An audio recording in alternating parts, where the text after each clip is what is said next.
Hello everyone, welcome to my channel Gyan पाठशाला।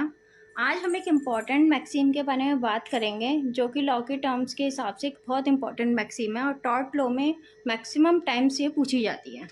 Maxim का नाम है इंजुरिया साइन डैमनम।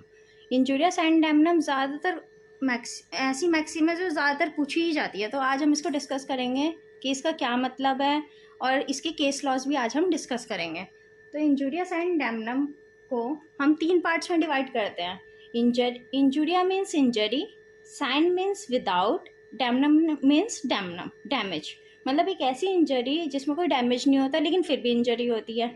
अब किस तरह की इंजरी हो सकती है और किस तरह का डैमेज हो सकता है ये हम डिस्कस करेंगे।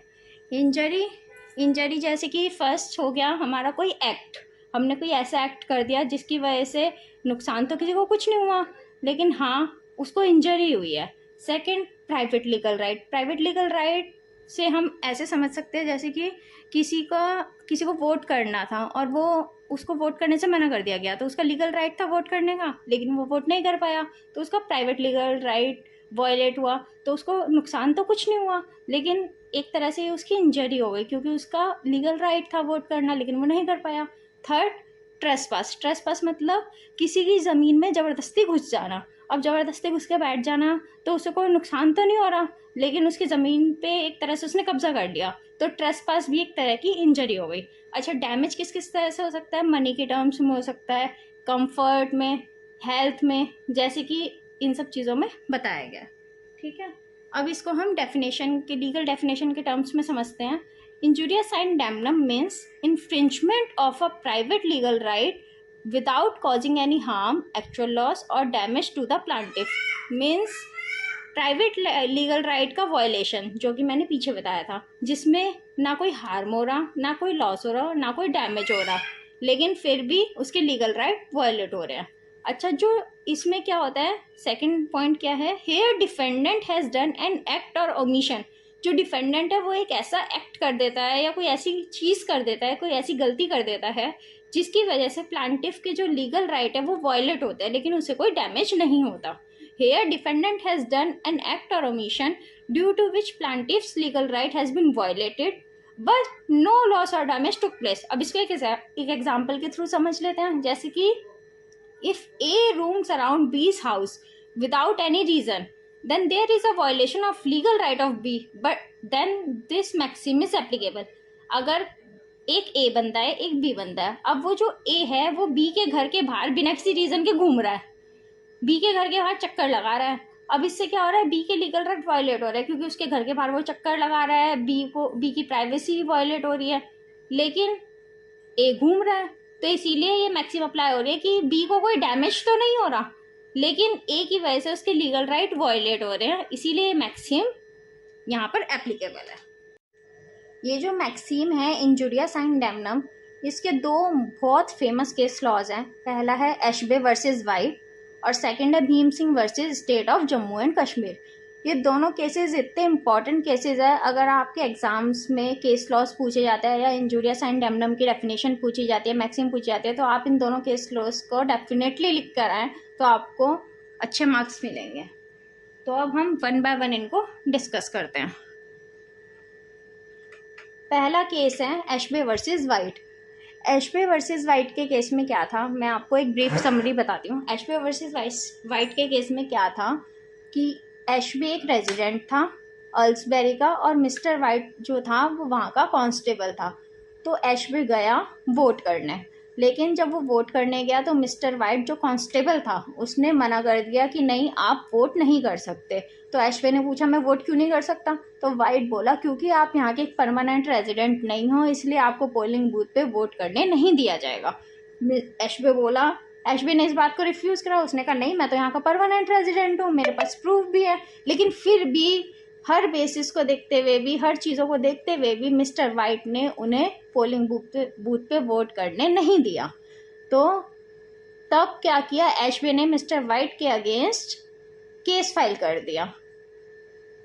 ये जो सामने आपके स्क्रीन पे फैक्ट्स दिखाई दे रहे हैं इनमें भी यही बात लिखी है, मैं आपको एक बार पढ़ के बता देती हूँ। एशबे रेजिडेंट है अल्सबेरी का और मिस्टर वाइट डिफेंडेंट है जो कि एक कांस्टेबल था। White prevented Ashby from exercising his right to vote, stating that Ashby wasn't a settled resident. ठीक है, Ashby was a cobbler and was stopped for casting his vote in the polling booth. उसको रोक दिया गया polling booth पे vote करने से। Ashby refuse to accept it and said he was a registered voter. उसने कहा मैं रजिस्टर्ड वोटर हूँ। प्लांटीफ ने क्या किया, जो मिस्टर एशबे था, जब उसे रोक दिया गया तो उसने क्या किया, file the case after being aggrieved by the action of police constable. उसने क्या किया, पुलिस कांस्टेबल जो एशबे वो मिस्टर वाइट था उसके अगेंस्ट उसने केस फाइल किया और उसने कहा कि मुझे डैमेजेस के लिए क्लेम मिलना चाहिए। अब इस केस में दोनों ने अपनी अपनी सफाई दी।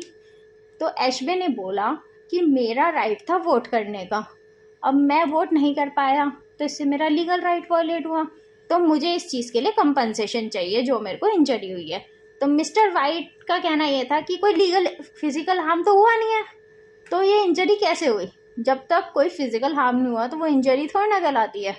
तो इस पे जो कोर्ट का जजमेंट आया वो ये आया कि यहाँ पर इंजुरिया साइन डैमनम की मैक्सिम अप्लाई होती है। इंजुरिया साइन डैमनम में क्या होता है कि लीगल राइट तो वायलेट होते हैं तो तब ये मैक्सिम अप्लाई होती है, लेकिन अगर कोई फिजिकल हार्म नहीं हुआ तब भी आप क्लेम फाइल कर सकते हो क्योंकि आपके लीगल राइट वायलेट हुआ है। Lower court a decreed in favour of plaintiff. Lower court ने प्लांटिफ के फेवर में जजमेंट दिया and awarded compensation of 5 pound, और उसको 5 पाउंड का कंपनसेशन दिया। क्यों, क्या कह के कि ये जो इंजुरिया साइन डैमनम है वो वहाँ अप्लाई होती है जहाँ वायलेशन ऑफ लीगल राइट होता है, even though there was no damages done by the plaintiff to the plaintiff. चाहे फिजिकल डैमेज हुआ या नहीं हुआ हो, लेकिन उसकी लीगल राइट तो वायलेट हुआ है। उसका लीगल राइट था वोट करना, वो नहीं कर पाया, तो इसीलिए उसको 5 पाउंड का कंपनसेशन दिया गया। अब हम डिस्कस करेंगे केस नंबर 2, जो कि है Bhim Singh versus state of Jammu and Kashmir. अब इस केस में क्या था, मैं आपको 1 बाय 1 ब्रीफ में बताती जाऊंगी। इस केस में क्या था, ये जो पर्सन है स्क्रीन पे इसका नाम है भीम सिंह। अब ये भीम सिंह को क्या किया गया, ये एक असेंबली का मेंबर था जम्मू और कश्मीर की। तो क्या करा गया, भीम सिंह को गलत तरीके से इलीगली पुलिस वालों ने अरेस्ट कर लिया गया। पुलिस वालों ने अरेस्ट कर लिया। अब उस टाइम पे इसका एक बहुत इम्पोर्टेंट पार्लियामेंट्री का सेशन था। पुलिस वालों के अरेस्ट करने की वजह से इलीगली इसका ये पार्लियामेंट का जो सेशन था वो ये अटेंड नहीं कर पाया। The petitioner Bhim Singh, a member of legislative assembly of Jammu and Kashmir, was illegally arrested and detained in police custody. जब गलत तरीके से इसको अरेस्ट कर लिया और पुलिस कस्टडी में डाल दिया। Therefore, he was preventing from attending the parliamentary session. इसका पार्लियामेंट्री सेशन था, ये उसे अटेंड नहीं कर पाया। This has also resulted in the gross violation of the fundamental right to personal liberty and freedom. जिससे इसकी जो पर्सनल लिबर्टी थी या फ्रीडम है उसका वायलेशन हो गया, क्योंकि इसका हक था वो पार्लियामेंट्री सेशन अटेंड करना। अब इसको गलत तरीके से अरेस्ट कर लिया गया तो ये वो सेशन अटेंड नहीं कर पाया। तो क्या हुआ, भीम सिंह, अब क्या था, जो इसको अगर पुलिस वालों ने इसे अरेस्ट भी कर लिया था तो पुलिस वालों की ये ड्यूटी थी कि वो भीम सिंह को 24 घंटे के अंदर अंदर मजिस्ट्रेट के सामने प्रोड्यूस करते ताकि उसे किसी तरह का कोई नुकसान नहीं होता, उसके लीगल राइट का वायलेशन नहीं होता। अब क्या हुआ, भीम सिंह को प्रोड्यूस करना था पुलिस वालों को मजिस्ट्रेट के सामने, लेकिन पुलिस वालों ने ऐसा नहीं किया। Bhim Singh was not produced before any magistrate with the requested time period that is 24 hour, जिसकी वजह से क्या हुआ, as a consequence of this there was also a voting session at the assembly which he apparently missed, where his vote was very crucial.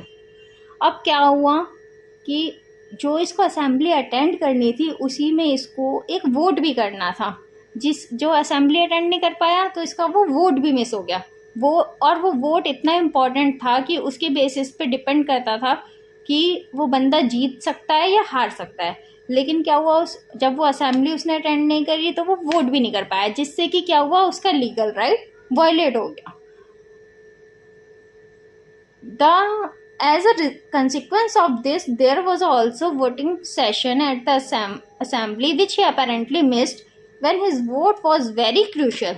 But the person to whom he wanted to cast the vote won, but his right to vote was infringed.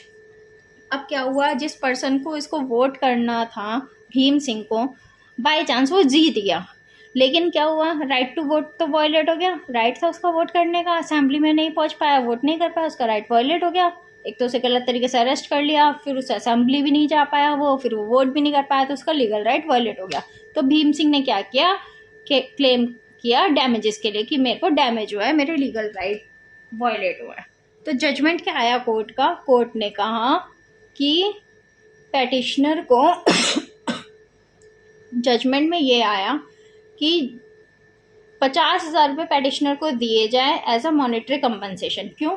क्योंकि एक तो उसे गलत तरीके से arrest कर लिया, गलत तरीके से अरेस्ट करने के बाद उसे 24 घंटे के अंदर मजिस्ट्रेट के सामने भी प्रेजेंट नहीं किया, ये सेकंड गलती हो गई।